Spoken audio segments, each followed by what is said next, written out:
6:38 de la mañana, seguimos a tiempo y hay un tema, amigos, que seguro ustedes han sentido muy de cerca estos primeros meses del año, el tema que todos vemos que los precios también siguen subiendo en dólares. Sabemos pues los esfuerzos que se hacen de muchas partes, porque no solamente el sector público, el sector privado para abaratar costos, pero también pues como el año comenzó con, podemos decirlo, como ese declive, con esa caída en el ánimo financiero, por decirlo de alguna manera, hizo que cada quien tratara de resguardarse y hemos llegado a ver de verdad unos precios que en algunos sectores tú dices, oye, ¿de verdad es así? Vamos a hablar sobre este tema con mucho tino y con la responsabilidad del caso con Luis Enrique Gabasut, quien es economista, investigador en ciencias sociales. ¿Cómo está, Luis Enrique? Feliz día. Hola, muy buenos días. Feliz día para ti y para la prestigiosa audiencia de Unión Radio. La pregunta que ha planteado producción es, ¿por qué los dólares rinden cada vez menos en Venezuela? Sí, bueno, la inflación en dólares en Venezuela y la inflación en general, la inflación de precios de bienes y servicios, bien sea que se paguen en dólares, bien sea que se paguen en bolívares o en cualquier otra moneda o medio de cambio, obedece a una serie de factores que son estructurales en Venezuela y, por supuesto, coyunturalmente, dependiendo de la época del año, dependiendo de eventos o acontecimientos puntuales o coyunturas o circunstancias, digamos, transitorias, también tienen incidencia y van a determinar los niveles inflacionarios, ¿no? Es decir, que el dinero no rinda, ¿no? Sea cual sea su denominación. Esos factores para mí los más relevantes son la hiperdependencia de importaciones que tiene nuestro país. Debemos siempre mantener en mente en este tipo de análisis que Venezuela es un país subdesarrollado, es decir, es una economía subdesarrollada, ¿no? Que algunos para usar el eufemismo denominan en vías de desarrollo. Pero eso tiene una serie de connotaciones muy importantes. Nosotros somos un país periférico, dependiente, no tenemos ciencia y tecnología propia, no tenemos industria propia. Por lo tanto, nuestros niveles de productividad de la economía son bajos. Nosotros no tenemos niveles de exportaciones relevantes, significativos, como no sean las exportaciones del Estado, que en este momento y desde hace varios años para acá, por las razones que todos conocemos, están muy disminuidas. Así que, bueno, un país que depende altamente de importaciones, no genera exportaciones, su fuente principal de exportaciones está muy disminuida, que proviene del Estado, específicamente de PDVSA, de la industria petrolera. Tenemos unos niveles de productividad total de los factores económicos muy bajos.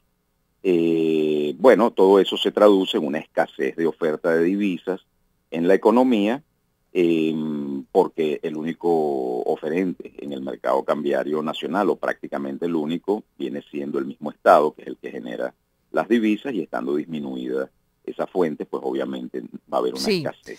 Ecoanalítica dice en un estudio que nos ha traído nuestro equipo de producción que desde el 2018 hasta el 2022 se ha revelado que los precios de los bienes en dólares han aumentado en 297% y también obviamente hay que hablar de los servicios. Ahora, Gabasut, cuando la gente va a fijar los precios, porque aquí pareciera que $20 es lo mismo que decir $1, así que pareciera que los precios, sobre todo los servicios, vamos a hablar, la revisión de la lavadora, cosas sencillas que quizás nuestros usuarios hacen muy frecuentemente, chequear cualquier cosa del vehículo, algún servicio escolar.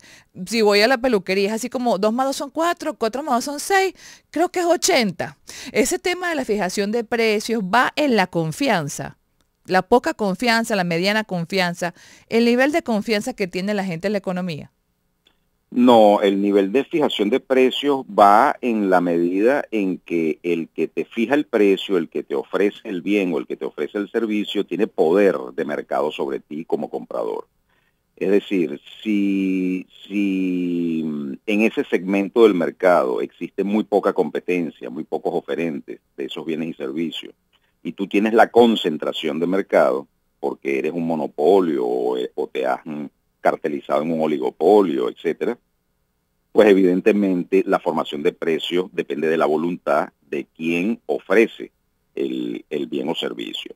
En cambio, en entornos económicos donde existen altos niveles de competencia, muchos competidores, ¿de qué depende el nivel de competencia? Depende de los niveles de inversión, ¿no? Y acá en Venezuela existen dos fuentes de inversión, el sector público y el sector privado, y ahí tenemos dos tragedias estructurales también, dos fallos del mercado muy pronunciados, que son la huelga de inversión del sector privado, que no hay manera de que exista un incentivo de la teoría económica que funcione para atraer la inversión en Venezuela, sea nacional, sea extranjera, la inversión privada.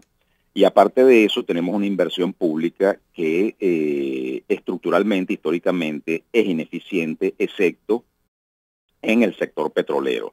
De igual manera, la inversión o la poca inversión que puede haber en Venezuela históricamente ha sido siempre en el sector petrolero. Entonces, el sector petrolero es la clave, es la esencia para dinamizar la economía venezolana, para generar niveles de productividad total de los factores, exportaciones, oferta y flujo y circulación de divisas, y por lo tanto la estabilización de los precios. Así que realmente no es una cuestión de confianza ni del consumidor ni del oferente, es una cuestión de poder, ¿ok? O sea, si puedes hacerlo... Claro, la confianza es la que pierde porque tiene miedo que se le deprecie lo que cobra, ¿no? A eso me refiero. Sí, no, el comerciante siempre, el comerciante cuando te fija el precio va a tratar siempre de sacar su mayor Claro, tajada. está el costo, obviamente, para Lógico. construir un precio, están los costos de producción, los costos de importación si es importado. Se sabe, pero hay un Sí, componente emocional. Como dicen la economía, algunos que saben que han tratado este tema muchísimos años, no hay nada más cobarde que $1.000.000. Más o menos eso expresa la realidad. no, y eso es así aquí en Venezuela y en cualquier parte del mundo bajo un sistema de economía de compraventa, economía de mercado, de intercambio de valores. El tema está en que por qué eso no ocurre o no ocurría, por ejemplo, por qué acá cuando la era del presidente Chávez, el pollo, por ejemplo, el precio del pollo, por ponerte un Ujú. ejemplo, no se disparaba. Bueno, porque existía un nivel de competencia muy importante. ¿Cuál era? Las importaciones del Estado de pollos brasileros o las inversiones que hizo el Estado en producción de pollo que funcionaron un tiempo y luego por ineficiencia dejaron de funcionar.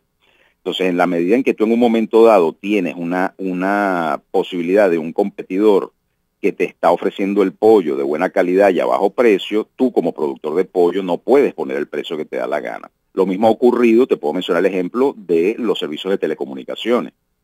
En el caso, por ejemplo, de las tarifas de telefonía celular, quien ha ejercido el rol de competidor para que las tarifas no se disparen a niveles exorbitados es precisamente el Estado cuando lo ejercía a través de Movilnet.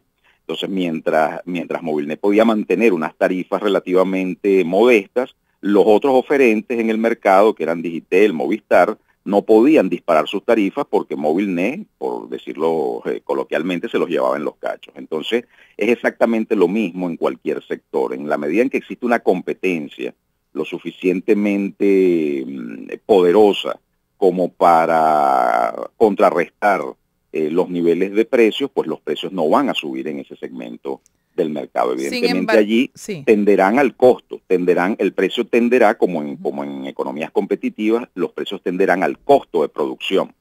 Muy cerca, o sea, y entonces el margen de ganancia de los oferentes termina siendo muy pequeño. Por eso siempre acá en Venezuela decimos, oye, pero es que acá en Venezuela todos quieren hacer negocio y si no ganan el 100%, el 200, el 300% no es negocio. Cuando tú en Estados Unidos o en Europa tienes niveles de producción de un 7%, márgenes, perdón, de ganancia de un 7%, un 5% y ya es una gran ganancia. Bueno, lo que ocurre es eso tú puedes acá en Venezuela ganar el 100, el 200, el 300% porque no tienes los suficientes niveles de competencia de mercado que impidan que eso ocurra. Bueno, muchísimas gracias Luis Enrique por haber estado con nosotros, darnos la impresión desde el punto de vista del análisis de este tema, por qué los dólares o las divisas en general no rinden en el país y por supuesto también hemos observado en estas últimas semanas que algunos centros comerciales, comercios grandes, distribuidoras de electrodomésticos han tenido que poner ofertas, amigos, porque los inventarios no han drenado los primeros meses del año, tienen altos inventarios, tienen que salir de la mercancía y por eso también también hemos estado viendo algunas ofertas. Esperamos que en este segundo trimestre que estamos próximos a comenzar se estabilice un poco la economía para bien, por supuesto, siempre. Era Luis Enrique Gabasut, economista. Con esta entrevista vamos a una nueva pausa en A Tiempo.